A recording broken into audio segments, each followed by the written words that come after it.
Continuando con el capítulo de fuerzas intermoleculares, ahora trabajaremos con los puentes o enlaces de hidrógeno y cómo estos se relacionan con las propiedades físicas. En este diagrama podemos apreciar la variación de los puntos de ebullición de determinadas familias de la tabla periódica, pero hay algo que llama la atención. Los puntos de ebullición del agua, del fluoruro de hidrógeno y del amoníaco se puede apreciar que no condicen con lo aprendido hasta el momento.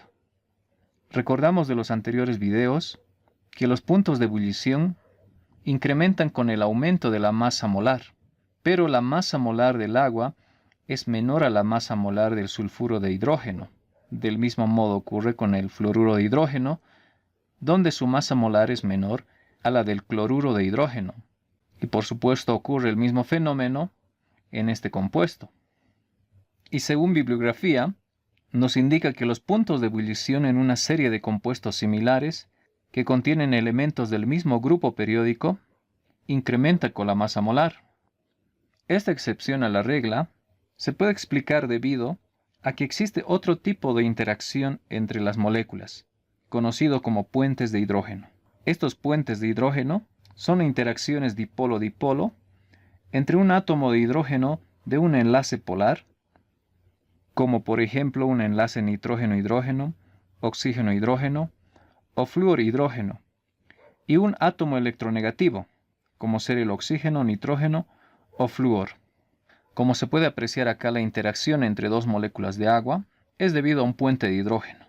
Tenemos acá el enlace oxígeno-hidrógeno tal como nos indica la regla, el cual tiene una interacción con un elemento electronegativo, como ser el oxígeno, tal como nos indica la definición. Por lo tanto, estas dos moléculas de agua interactúan mediante un puente de hidrógeno, el cual hace que existan este tipo de excepcionalidades, con un incremento de la temperatura de ebullición. Del mismo modo ocurre en la interacción del fluoruro de hidrógeno y del amoníaco.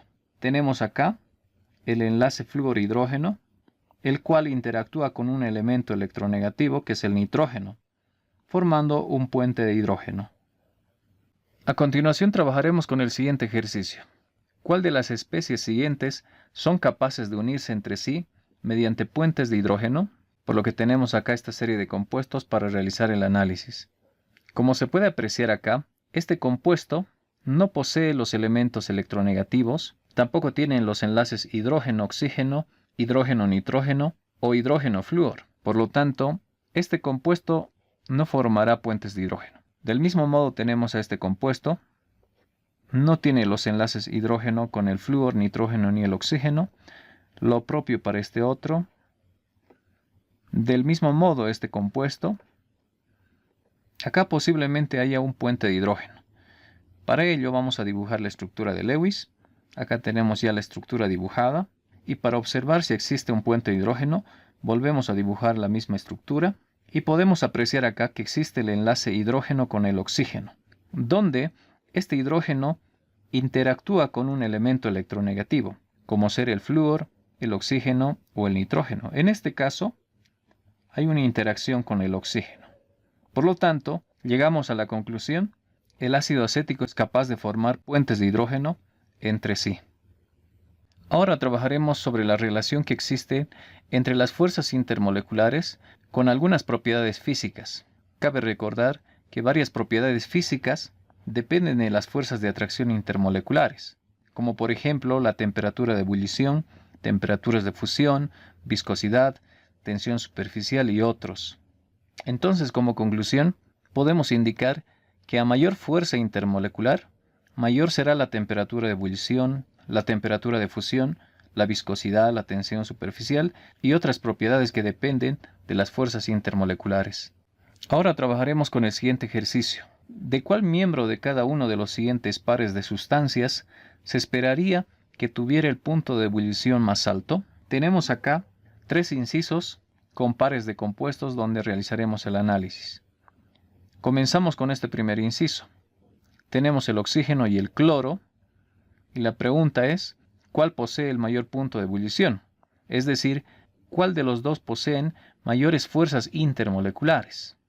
Si nosotros realizamos la estructura de Lewis para estos dos compuestos, y analizamos los momentos dipolares, observamos que los dos compuestos son moléculas no polares, es decir, que el momento dipolar resultante de ambas moléculas es igual a 0.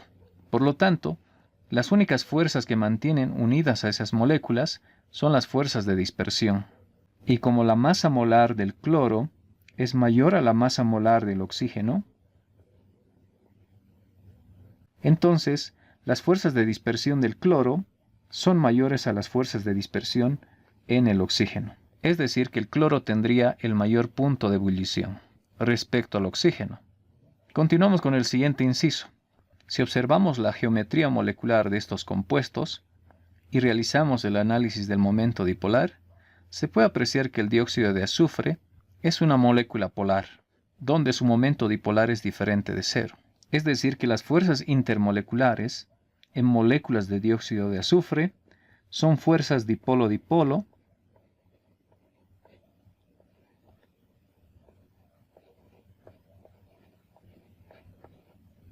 y fuerzas de dispersión.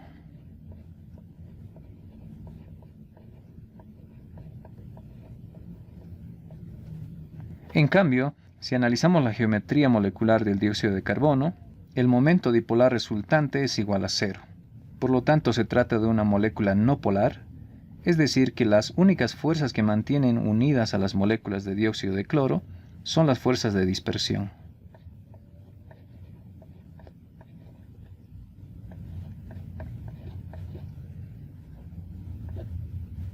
Y si comparamos las fuerzas que tiene el dióxido de carbono y el dióxido de azufre, podemos apreciar que el dióxido de azufre posee mayores fuerzas intermoleculares. Por lo tanto, el dióxido de azufre es el que tendrá mayor punto de ebullición. Del mismo modo analizamos el siguiente inciso. Tenemos el fluoruro de hidrógeno y el yoduro de hidrógeno. Por ser un enlace hidrógeno y un elemento electronegativo, como es el flúor, el fluoruro de hidrógeno tendrá el tipo de interacción llamado puentes de hidrógeno, que es un tipo de interacción dipolo-dipolo. También tendrá las fuerzas de dispersión.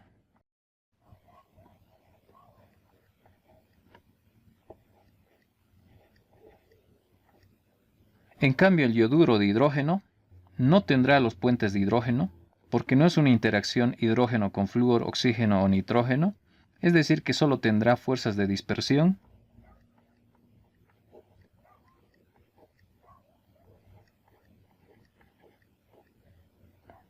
y fuerzas dipolo-dipolo.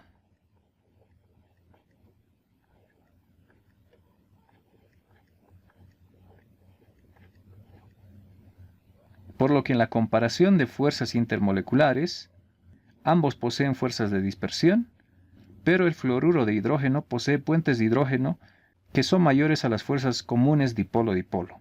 Por lo tanto, aquel que tiene mayor punto de ebullición es el fluoruro de hidrógeno respecto al yoduro de hidrógeno. Ahora trabajaremos con el siguiente ejercicio. Y este nos indica cuál de los siguientes líquidos tiene mayor tensión superficial. Tenemos acá el etanol y tenemos el éter dimetílico.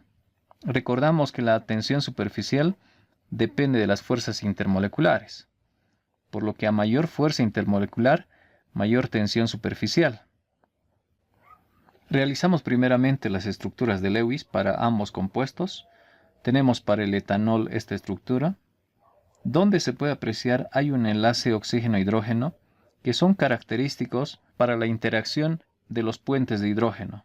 En cambio, este compuesto no posee los enlaces oxígeno-hidrógeno para formar los puentes de hidrógeno.